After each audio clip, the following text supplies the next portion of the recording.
Welcome to ChannelWaves, the podcast where channel leaders share success strategies, best practices, and emerging trends, brought to you by Structured Web. Here's your host, Stephen Kellum. Today, we're going to dig a little bit deeper into the topic we've been covering for several podcasts, and it's about channel marketing in a down economy. And joining us today to discuss that topic is Theresa Caragol, the CEO and founder of Achieve Unite. She is a successful entrepreneur, a longtime thought leader in the industry, and a tireless advocate for women in the channel, and a very, very cool person. And I'm really happy to have her joining us today. So welcome, Theresa. Oh, thank you, Stephen. I feel the same about you. You feel the same? As well, and really smart and fun. So look, what we're going to start is I'm a feminist. I'm going to start this going. I'm a feminist. So the advocate, being an advocate for women in general, I think has bonded us together for a while. And I think we did a podcast on why that was at some point, right? Did I tell you what a power mom I had? What a cool mom I had? You did. I could tell that. And, I have two young boys, and I have really been contemplating deeply how we create these inclusive workplaces of all high potentials. And so I think you're going to see more from me on that in the coming months. Okay, we'll have to do a separate podcast on that. So we're going to cover 5 topics today. We're going to talk about partner marketing in general. We're going to talk about partner engagement. We're going to talk about marketing enablement. We'll dig a little bit in what the future looks like. But I think the first one is, what is going on in Theresa Caragol's world? Maybe we'll start a little bit there. You can introduce yourself maybe a little deeper than I did, catch everybody up on that, and then we'll sort of jump into the whole partner marketing side of things. Oh, thank you. Well, Theresa Caragol, founder and CEO of Achieve Unite, former channel chief at a number of companies who I still work with as clients and I'm very proud of. And I am deeply passionate about the mission of our company, which is all around partnering success. And it's about helping individuals be phenomenal at partnering and trust building and be leaders by influence, because that's really what partnering is all about. And the hard skills of partnering, because there is a science to this. And then it's also about how do we help companies do that flawlessly and what I call right first time, so they don't take 24 months to do it and then fail. And like I've seen happen many other times. So we have 2 sides to our business, sort of the company strategy, program development, and the individual people development. Okay, thank you. Well, let's just jump into partner marketing. And what are some of the big challenges today? What kind of partners are successful and why? So I get asked over and over again, Theresa, what works? When we do these podcasts or we do webinars or anything, people are going, what works and why? I think we're in a very shifting time right now because we're exiting out of COVID. We're so hungry to connect as humans.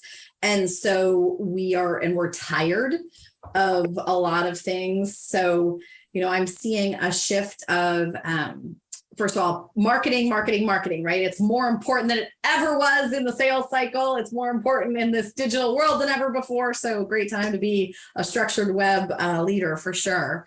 So that's number one. Number 2 is I think people have less energy, less time. So snippets, short, valuable thought leadership, those things are really important.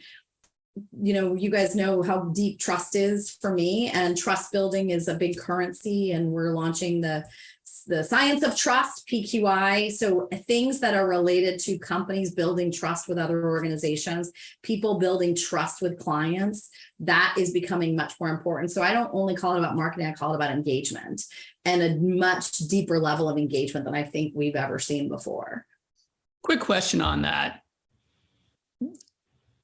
Do entire organizations, I'm thinking about this one because I wanted to go into partner engagement, right? But I can't stop and ask the question.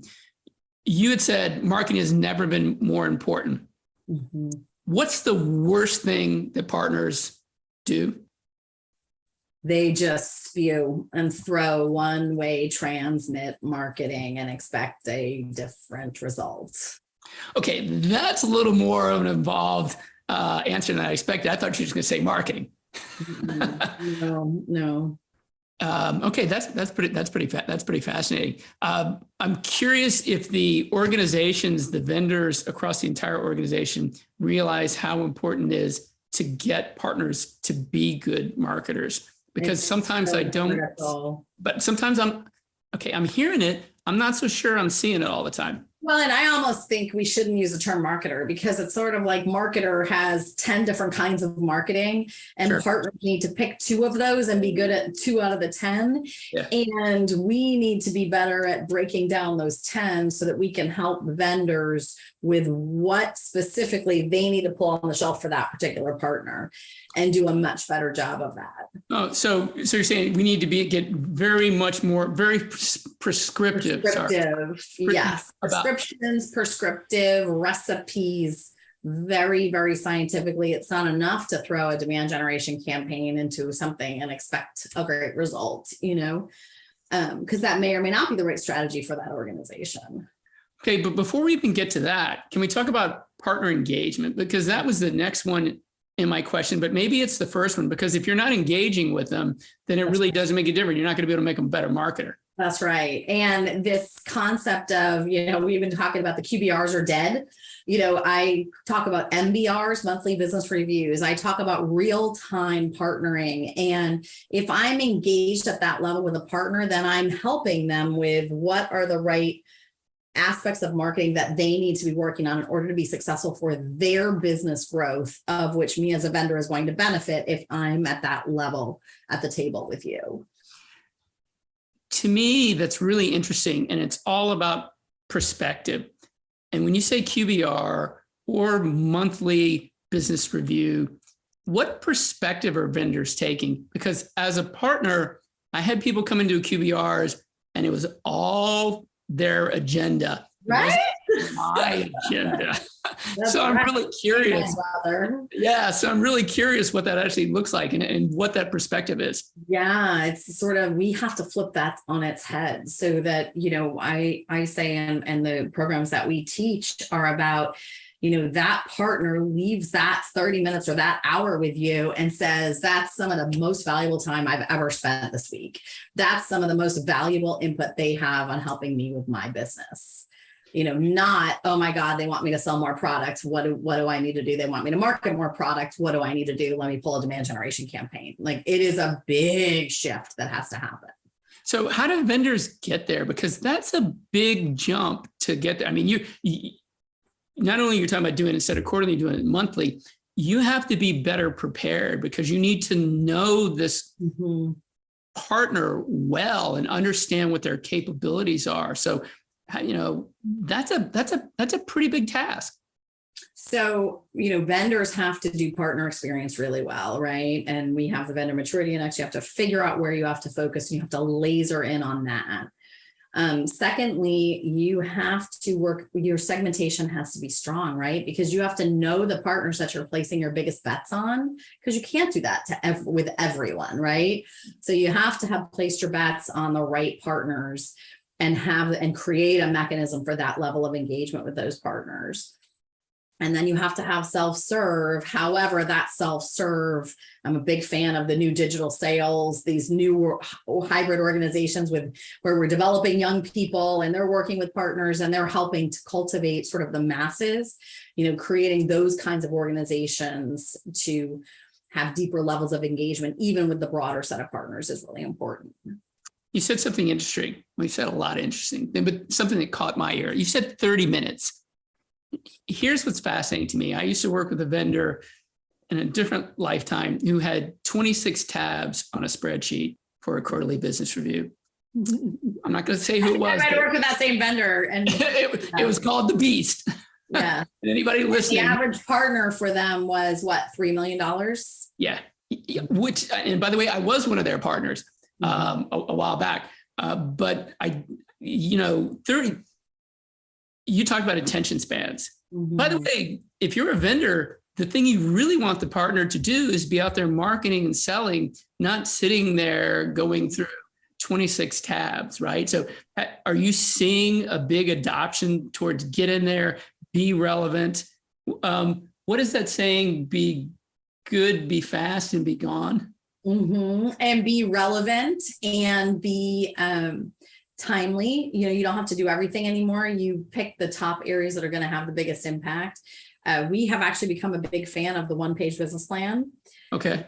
work with a couple of automation companies that are doing some really progressive things in this domain where it's very dynamic and real time. So yeah, I think there's a big transformation happening here. And I think that we're early days. And so quick, well, I'll let you finish your thought, but I do think we're early days in this. I'm curious how, from what you're sounding, it sounds like it sounds good. I think it's going to be amazing for the vendors who embrace it. And it is a cultural, there's a correlation to the cultural executive team. There's a correlation to the cultural commitment to partnering, correlation to the cultural commitment to how they treat their customers. There's a lot of these things line up in this whole domain. There's a big correlation of trust that's very, very important. Okay. Interesting. So the enablement piece, right? I'll talk about that for a second. We've made our life's mission at Structured Web to simplify channel marketing.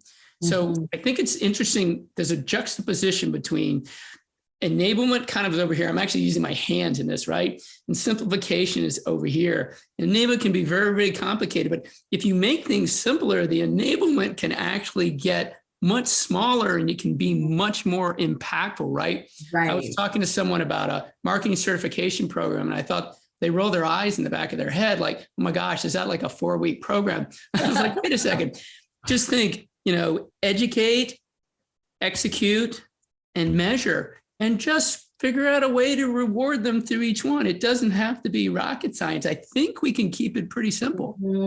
I think that's true. I think what we have to be careful of is one size fits all marketing. We use these broad digital marketing, a campaign. I don't think those work in this new world like they may have in the past. And so you have to be very laser about those things. You can. Interestingly enough, I now work for a channel marketing automation company, right? And I've learned a ton. I've been in this space for a long time. I've learned a ton. And I've watched things go down in this perspective. I always had an incentive perspective on it. And I watched some of the campaigns and I either felt they were too simplistic where they just said, hey, just do an email marketing. Right. And by the way, we'll talk about that. That even wasn't that easy because people had HTML, but now they're drag and drop editors. Got really simple. I think the fascinating thing that I'm seeing is removing some of these marketing multi-touch campaign, the intimidation factors from.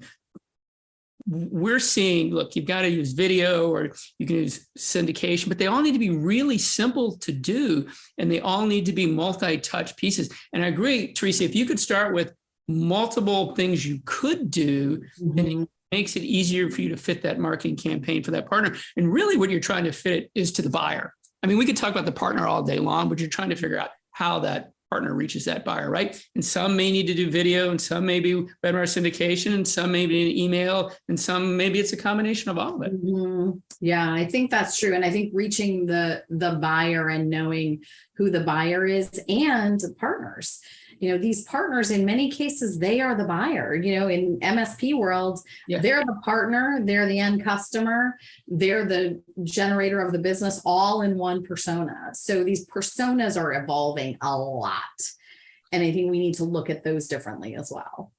Yeah, I think it's fascinating. We're seeing a lot of play. We are in the MSPs. And very, very different, right? Because they're not reselling your product. They're reselling risk mitigation and business continuity. Sorry, at least that's what I sold when I was MS. Right. They need all these systems and places and resources in place to be able to get there, right? So it's fascinating. I think they are a fascinating buyer right now.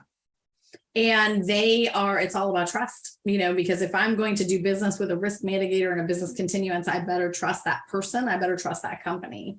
And so I think we're going to see this notion of trust get far deeper and threaded throughout marketing. Well, that's, I thought we'd finish up with what 22, end of 2022, 23 are going to be. And maybe that is trust. And maybe you can break that down a little bit, right? So there's multiple layers of trust, but there's also, there's the vendor, there's the partner, there's the buyer. And by the way, there's the influencers. That the ecosystem of trust has gotten a lot bigger. That is a brilliant point. You're 100% right. The the era of the influencer is here and it's here to stay. And we need to make sure we have an ecosystem approach as vendors in that domain. Mm-hmm. And then we really believe, you've heard me talk about the partnering quotient index. So how does an individual build trust and build trust at scale? Yeah. And then the vendor maturity index is how does a company build trusted partnerships at scale and that amazing partner experience. And as I think about that, influencer might be, actually, they already have a trust. If we define an influencer, true influencer, I think trust is actually a part of that already, right? So maybe how do we take advantage of that and get that to work in the rest of that ecosystem, right? How do you even pull them in? Maybe that's a separate podcast on that. Let's do that as a separate podcast. I like it. We shouldn't do them just on trust and maybe the influencer and how that all stuff goes together. Get pretty deep because we're going to try to keep this short, impactful, right? We just did. Well, thank you. That was a great time. Thank you, Stephen Kellum. Oh, thank you, Theresa Caragol. It's always good chatting with you. So we're all about community here. We're all about building trust. So how do people get connected with you to hear more about that and your passion and things that you're doing well in the market? Well, please connect with me personally on LinkedIn, Theresa Caragol. Connect with Achieve Unite on LinkedIn. My email, Theresa@achieveunite.com. And I would love to talk with you about this trust factor because I believe it is the era of the future. So Theresa, once again, thank you so much for joining us. I really appreciate you sharing some time. And listeners, thank you for joining us today. Everybody have a great day. Thank you.